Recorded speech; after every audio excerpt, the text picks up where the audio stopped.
Hurmatli do'stlar, biz Rasulboy uyidamiz. Rasulboy, assalomu alaykum. Charchab qolmadingizmi, xolajon? Charchab qolmadingizmi? Rasuljon, nima kamchiliklar qarang.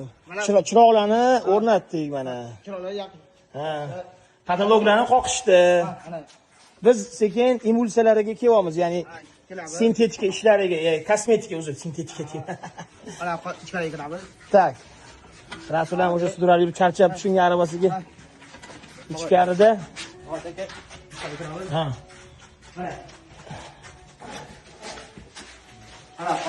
Bu yoqda atmosferani olishyapti, patologlar bo'ldi.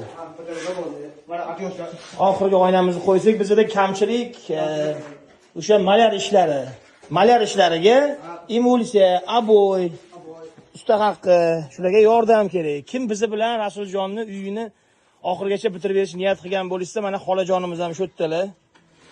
Kirmoshi ham keladi. Kirmoshidan ham keladi, hammasi keladi. Hurmatli do'stlar, kim hissa qo'shmoqchi bo'lsa, kosmetika joyiga yetib keldik. Ya'ni o'sha emulsiya, kraska, aboy, kafel, mayda shuda ishlari bor. Shularga ozgina sizlarning yordaminglar kerak. Shunga agar yordam qilsa albatta Rasuljon bilan biz xursand bo'lamiz. Xursand bo'lamiz. Shuncha ish bo'ldi bir haftada, Rasuljon. Bir haftada shuncha ish bo'ldi. Bular o'zlari 100 yilda ham qilisha olmasdi. Nasib qilgani biz bilan birga ekan. Shuni kartalarni qo'shib qo'yaman, albatta majbur emas. Kim niyat qilgan bo'lsa bizga yordam qiladi. Men uchun, mana shu Rasuljon uchun. Tez kunda bitiramiz. Shu.